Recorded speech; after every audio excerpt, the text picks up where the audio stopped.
All right, so despite this being a international friendly window for CONCACAF, I actually think there's quite a lot to talk about here, and I actually think there's a decent amount at stake. So in today's video on the Dead Ball TV podcast, we're going to be previewing the CONCACAF window for the three giants, U.S. men's national team, Canada, and Mexico. Guys, if you like videos about CONCACAF, make sure you hit subscribe, drop the video a like, and let us know your thoughts down below in the comments. I have a couple warm up questions. Let's go through these very quickly. Get the juices going. A little bit of a warm up lap here. We'll start with the United States. In your opinion, friendlies against Canada and New Zealand. You don't really have an official manager yet. What is the objective for this window? Very briefly, do you think? You can answer that however you want.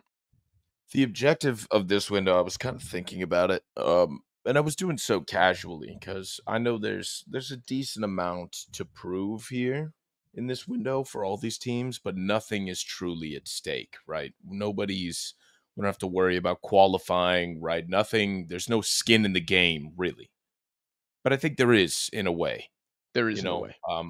but it's immaterial right now. Mm-hmm. I would say, at least from a U.S. men's national team perspective, the objective here is to give a really cohesive look at what you play like as a team. Don't change anything. Don't change anything. Don't show off for Pochettino because he's going to be watching these games. He's not in charge, but Correct. if he's doing his job, he will be watching these games. He'll be breaking them down. He'll be analyzing. He's going to be in the film room looking at this stuff. Give a really honest look of what the U.S. men's national team is capable of. Just give us an honest look at what the U.S. men's national team plays like so that Pochettino can go in with a microscope and see what you're capable of, what you're capable of delivering, and go from there. Here's where I'm thinking. If you go into the barber, and he messes you up, right? You go into the barber, he messes you up. So you got to go to a different barber that you know is going to get the job done right, or that you think is going to get the job done right. Don't go in with a bunch of product in your hair. Don't do your hair in a different style. Put on a hat and show up with an honest look so that the barber knows what he's working with. Be like, this is the photo that I gave the old barber. This is what we wanted. This is what I was going for. This is what he did to me. I understand that metaphor. I think it's an audition for all the fringe players. I think they need a ball out, especially with some of the misses here from this US camp. Yes. Like I think potentially for some guys here, like it might be hyperbolic, but if they play poorly in this window, Pochettino might just be like, okay, you're not my plans for the next 2 years. Agreed. And I think that the team overall, I don't think you can stay the same. I think you need to show a different style from Berhalter. I think you need to validate the sacking a little bit. Now, you don't need to go beat Canada 4-0. I don't even think they need to win both games. But you can't come out and play Greg ball, I guess is what I'm saying, which I'm very curious what it'll look like because Mickey Varas, the interim manager, was Greg's assistant. So I don't know how much of a deviation we're going to see here from the norm. But that's what I think the objective is here for the U.S. is to kind of get back to a free-flowing style of football. For the sake of time, let's move on to Canada. Mini question here. How many points does Jesse Marsh and Canada need for a W in this window? Or is it irrelevant? Are points irrelevant because they're friendlies? You tell me. Let us know in the comments too. I think you need 6. 6 for a W. At the very least, you need a win against the United States. I think if he beats the U.S. or Mexico, big W. I think he can split the series here. I think he can go 1-1, and I don't think it matters against 2. For me, I don't think it matters against 2. I think if you beat one of the CONCACAF giants away from home, because neither game will be in Canada, they'll both be in the U.S., I think that's a big dub. I want 6 from Canada. Is that bad to say? Can I not say that as a U.S. You can say whatever you want. That's a beautiful thing about a podcast is I can't stop you. I want 6. I want 6 from Canada. I want 6 from Canada. I want Canada to come in here and be like, I'm the bad guy now. This is it. I'm the big bad. I did it. I came into your tournament for the first time, and I dominated. I want Pochettino to look at Canada and be like, this will not stand. We need to mount a crusade into the northern reaches of the Okay. Americas. Okay. Like I'm thinking that imagine if An invasion through Montana, where the border's weak, around the defenses.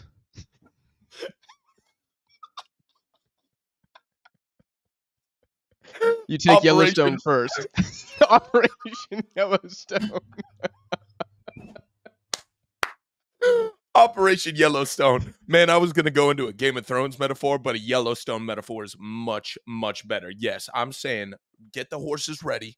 Get the Hmm. horses. This will be a horseback mounted invasion because we don't want Hmm. the Canadian censors picking up any heavy artillery going. We're starting off slow. We're mounting the defenses, and then we're going to launch a counteroffensive. Okay. Yes. Yeah, I'm there correct. with you You, 100%. you mean I want Canada to do well. I think they will do well, and I think they're capable of getting 6 points here or 2 wins, whatever you want to say. They're friendlies; they don't matter. Hmm. Whatever. I think Canada can set the tone, and I would They like them can. to get the 2 wins. They can Now set the they tone. have a pretty glaring omission in Kone not being there.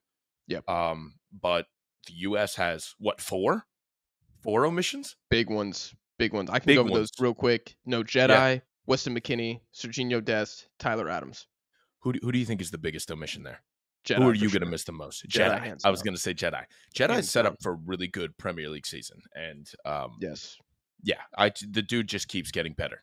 He's really rounding out his game. I'm really proud of Oh him. yeah. I mean he's a top 3 player for sure in the pool. I agree with you in the sense that from both a neutral, from a content creator, from just somebody who loves chaos, Canada Yeah. taking 6 here would be incredible. I kind of think they already are the big bad, but I Yes. think they became the big bad last cycle.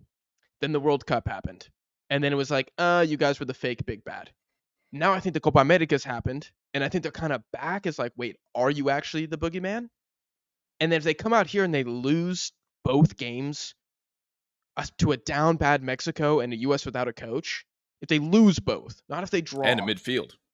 and a midfield, yeah, missing some of their best players, I think it's like, oh, okay, the Copa was a fluke.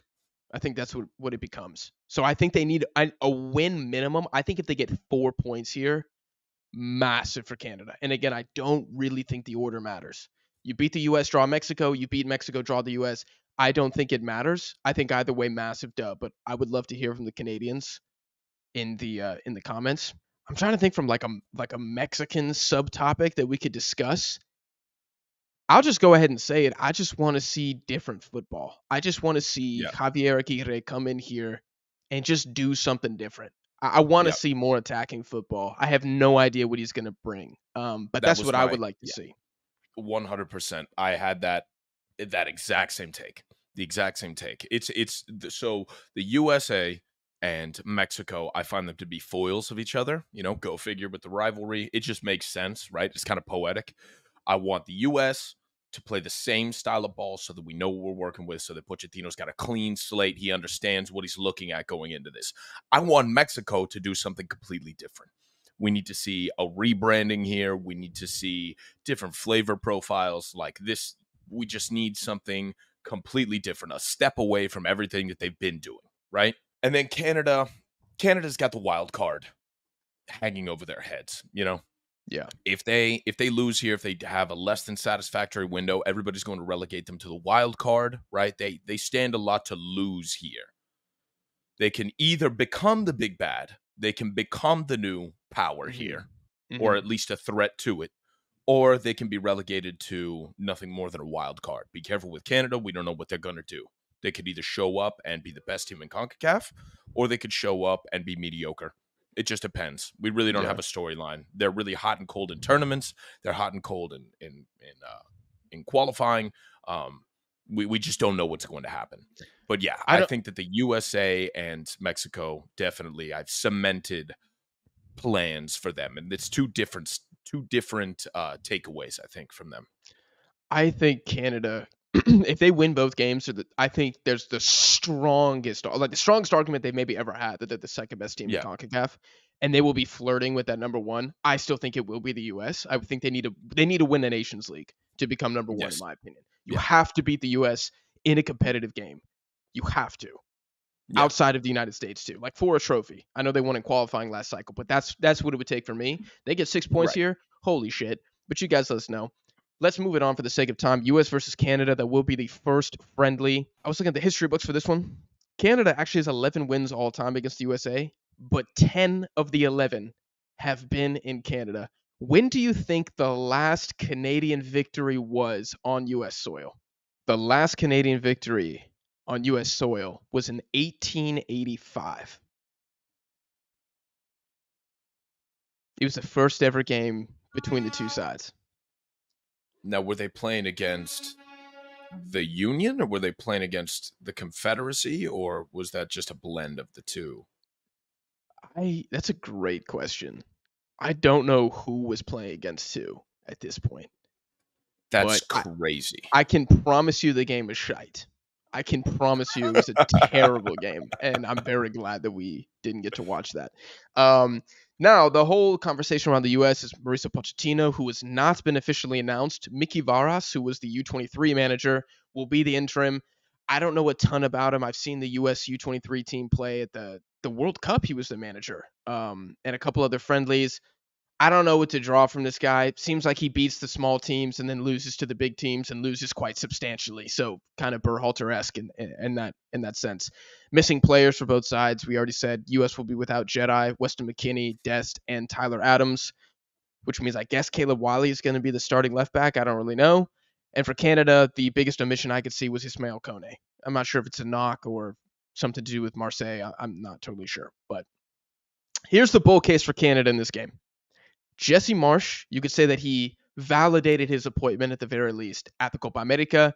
He's obviously got a couple windows now under his belt with his national team. They're buying into his identity and his system, obviously. You could say they have better form than the U.S. men's national team. You could say that from a player's perspective, they had a more successful transfer market than the U.S. players. I'll debate anybody on that.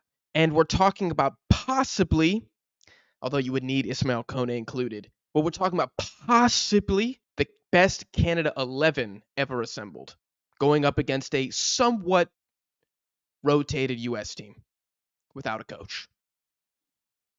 That's what I think the bull case is for Canada. They got momentum. They actually have a manager. I think they have more to gain. Maybe a bit more motivated. Bull case for the U.S. is they're playing at home. We just know that the U.S. is pretty tough to beat at home.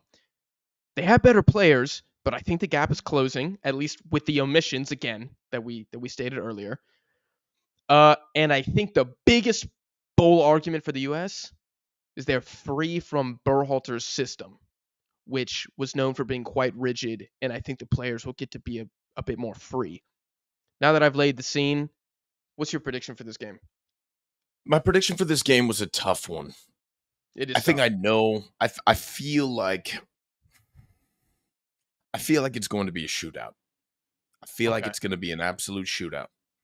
I think that the U.S. In these games, or at least in this game, would want to really control it, but we're missing our midfield, and that's going to be very tough. We don't have a Jedi to fall back on. We don't have a Tyler Adams to lock things down. Not that we don't have decent, personnel to fill in those slots, but Yeah. those are glaring omissions, and I don't think we will be able to navigate the waters nearly as confidently without them. So I think that we are going to be a lot more vulnerable coming up through the middle and throughout one of the wings. I think it's going to be a 1-2, and I'm calling a Canadian victory here. I think they get In- it done. Interesting. It kind of feels like the time is now. Kind of It feels like feels the time like is the now. time is now. If it's not now, when is it? If Yeah. it's not now, when is it? And this is kind of a call to arms. This is a call to action for Canada, because there's never been a better moment. Where are There's you not. at? Let's Yeah. let's do it. We're weak. It's exactly what I was saying in the CONMEBOL predictions with Uruguay. The time is now. If you're gonna take 3 points off of them, Got to you do it got to now. do it. You got Got to to do it you now. got to sack up. And you got to make it happen, because this is it. This is it. You're missing the midfield, right? The forwards are still there. Defense is decent, but you're missing a main defender, and we're missing our midfield. Get after it. Get after it. You're probably going to see Brendan Aronson in this game. It's time. I mean, you're probably Show gonna see up. Caleb Wiley. Like, you have to go at that. You have to go at that. And Schaffelberg has been balling out, so Yeah. let's get after it. If you play the way that you played against Uruguay, you're gonna win. You They are will gonna win. win. If they play like that, they will win. Yeah. To be different from you, I do think it's gonna be a 1-1. Okay. That's kinda Yeah. what I'm feeling. I think we're lucky to get a 2-2 here. It really Yes. depends how much does Jesse Marsh go after his advantage right now out wide. How Yeah. much do they sit back? I think without Kone, man, if Kone was here, I'm with you 2-1 Canada. But without him, Yeah. this is still a damn good US midfield. It's gonna be Eustaquio and Osorio versus Musa Cardoso and I guess Gio Reyna. I mean, that's a big ass still. That's a Big ass big ass still. Balogun's been Yeah. cooking lately. It's going to be a Balogun. very interesting match. We probably will do a live stream for this. So hit subscribe. Let's move on to Mexico versus New Zealand. This game is going down in Pasadena. I just want to say I really like that New Zealand is called the All Whites. I think that's a very funny contrast to the All Blacks, their rugby team. I thought it was the Kiwis, but I guess I'm dead wrong on that. This will be Javier Aguirre's first game in charge as Mexican national team manager, and let's not even waste time trying to predict what he's going to do because I have no freaking idea. So I'm not going to assume what his tactical approach is going to be. I just want him to have a good lineup. That's literally the biggest factors for me in this game is what lineup do we go with and how clinical are we? If we go with Charlie Rodriguez, Luis Romo, Eric Lira midfield, I think it's going to be dead ball FC, literally, and we're going to probably win off a pen in the 85th minute.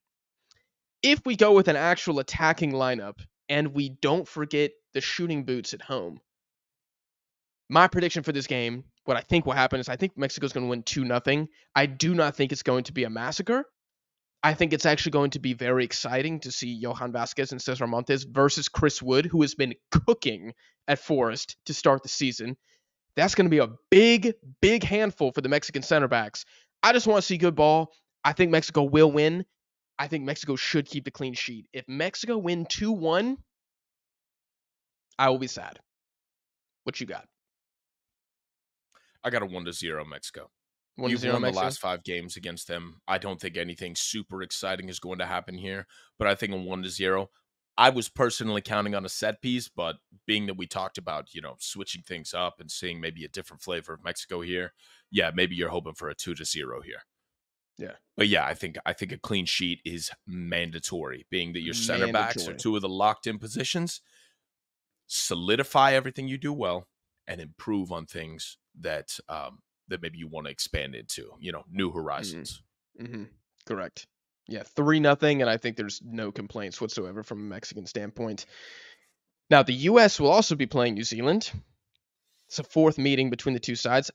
Funny enough, the last meeting, 2016, was a 1-1 draw. Yep. Another fun fact, let's just get funnier and funnier with this. Anthony Hudson was the manager of New Zealand during that game. The guy that took over after Greg Berhalter, which I thought was hilarious. I think he's in like Qatar now or like a club. I don't even know where he is. Godspeed to Anthony Hudson. Do you know who the U.S. goal scorer was in that 2016 game? This is a throwback. Is it Bobby Wood? I mean, it might as well be. It's Julian Green. Julian Green? Julian Green. Leave a like on the Whoa. video if you remember that, man. Leave a like on the video. He was like one of the OG, like if you go back to the FIFA Wonder Kids, Oh, he yeah. was like the OG American FIFA Wonder Mm-hmm. Kid. Mm-hmm. Everybody was like, "Oh my god, he picked." That's the guy that we were thinking. Some video way back, there was like a German dual nat. It was him. It was him. Okay. We couldn't place the name, but it was Julian Green. Yeah. God, that man disappeared after 2016. Anyway, I just Like thought a that was ghost. hilarious. I never thought I'd see that name again on a stat sheet, but there I was looking at it. To me, I think it's very simple. The U.S. is too good at home to lose this game. I think a draw would be just shocking if they could not beat New Zealand in this game. I think it's going to be a 3-0 for the U.S. I don't know if it's going to be a massacre. I think we're going to see a lot of rotation in the squad as well. Like I bet Balogun probably sits. I don't know if Pulley starts this game. Brendan Aronson Ricardo Pepi, maybe some rotation of the CBs as well. And I think I think the US is going to cook and dominate, but I just don't know if it's going to be a 7-0. I'm not really seeing that. Yeah. What about you? The one different take that I have from you, well, I think it's going to be a 2-0, but I would like to see Josh Sargent. I would like to see Josh Sargent there. Mhm. I Mhm. think it'd be a good rep for him. Yeah, and I think the US maybe has something to gain against Canada. They have nothing to gain against New Zealand, and that's with No, all due respect. Though interestingly enough, because I think some people would be like, "Oh, these guys hate the U.S. men's national team. Like 3-0 is crazy." New Zealand has only conceded 3 goals one time in the last 2 years, and that was against Sweden. And they played some good teams. Played Australia a couple times. I think they played Peru. They played another like South American team that was pretty good. And they're losing these games like 1-0.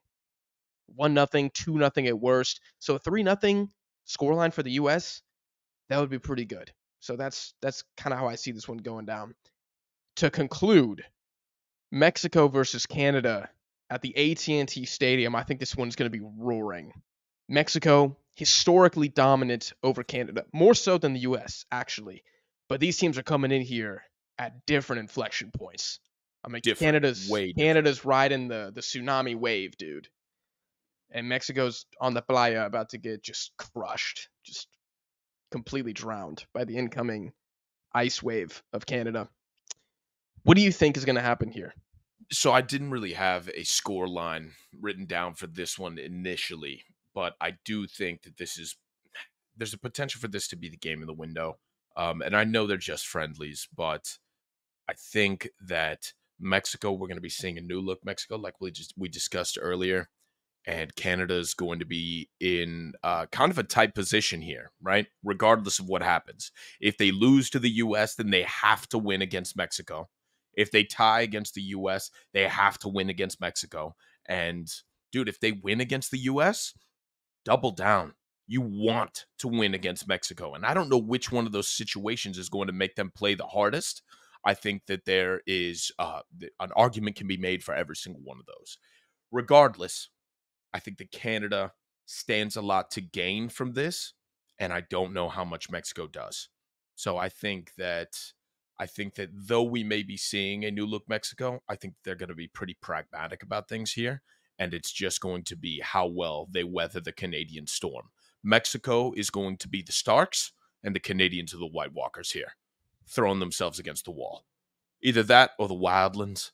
The only thing I disagree is you said Mexico doesn't have anything to gain. I think we do. I think we do. Okay. I mean, let's not forget that, at least I haven't forgotten, that in the last round of World Cup qualifying at the Azteca, we didn't beat Canada. We drew them. And then when we went to Canada, they beat us 2-1. So it's time, dude. I kind of want revenge. I bet the Mexican national team wants revenge. I bet most of the fan base does. You cannot lose to Canada at AT&T Stadium. That looks really bad. And I think especially when you look at the Copa America, even though it was a catastrophic failure for Mexico, you look at this Canada side now. If Canada beats Mexico, it's just, I mean, we're just throwing another log in the fireplace. Like another just bad, like, result. Context irrelevant. Just throw it on there like, oh God, I lost to Canada. Really? I think if Mexico on the flip side beat Canada, and dude, I'm gonna get crazy. I'm gonna say they beat them 3-1. Then I think Aguirre, I think the confidence the players will have in him is big. He cannot walk away with less than 4 points in this window. For the players to be like, okay, I mean, dude, we're talking about a man. It's his third time in charge. You want to convince the players that you've actually learned from your mistakes, which is what he's saying in the interviews. He's like, yeah, I'm a better manager now than I was, back in 2010. Okay, get a result against Canada. Get a result. You don't have to. You don't even have to kill them. Just play well. Get a result. Don't lose. Don't lose. Don't lose.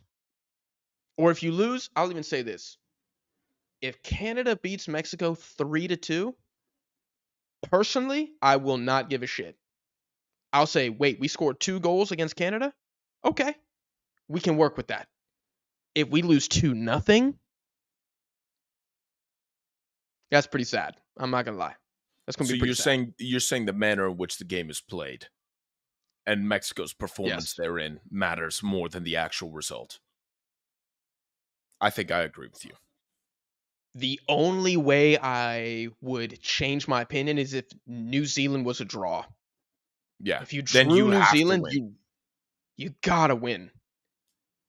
You If gotta not, you're win. setting What yourself up for failure. Yeah. 100%. Dude, this scoreline was really tough for me. I gotta see what the audience is thinking in the comments, but God, I think Mexico could win. I just got to see what the first games look like. I can't give a Yeah, genuine, honest opinion yeah, as to what's going to happen in regards to the scoreline until I get a bigger sample size. There's been too much change. There's been too much it's been a change, and lot. there's too much context here that you have to take into account.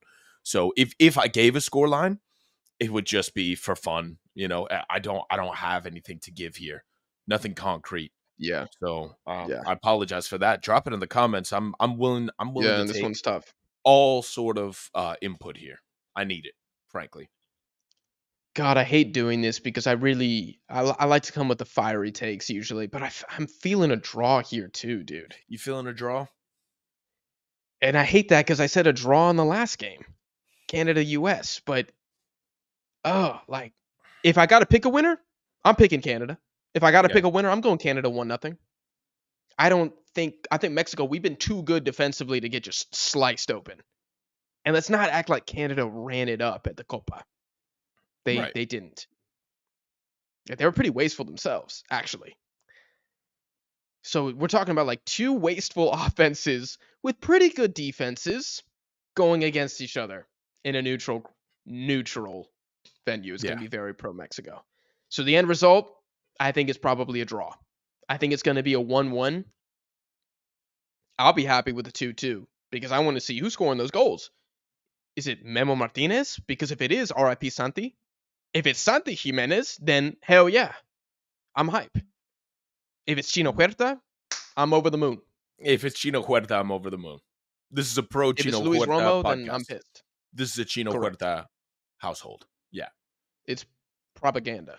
I would even go so far as to say. yeah, yeah. God. Okay, so you agree with me leaning Canada victory here? Oh yeah, leaning Canadian victory, but I'm gonna say if it's probably gonna be a 1-0. I'm feeling. My heart is telling me a Canadian 2-0. But I think Let's be taking honest at the context same into time. account, 1-0. Jesse Marsh, he's beaten Peru 1-0. Yeah. That's his Yep. victory. And he's got a Yes. lot of draws. And I kind of need to see and throwing the gauntlet down for Jesse Marsh. I kind of need to see a victory in this window. I hope it's not against Mexico. But start beating some good teams, dude. I don't want to have to call you a draw merchant, but we might get to that point.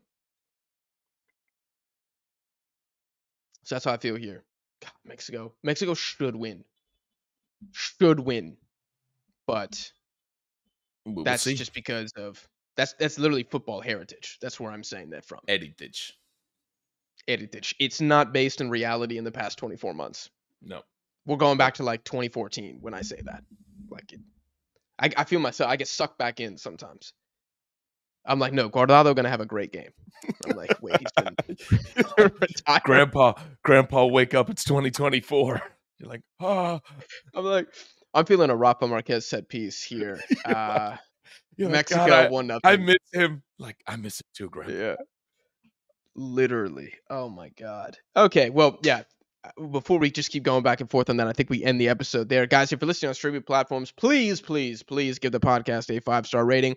Drop a like on the video if you enjoyed and let us know your score predictions for all of these games down below in the comments. Who is the most to gain? Who is the most to lose in this window? We're going to try to do some live streams for this. If you want to know if those are happening or not, make sure you follow us on social media. Links in the description. We appreciate you guys for watching, and we'll see y'all in the next episode.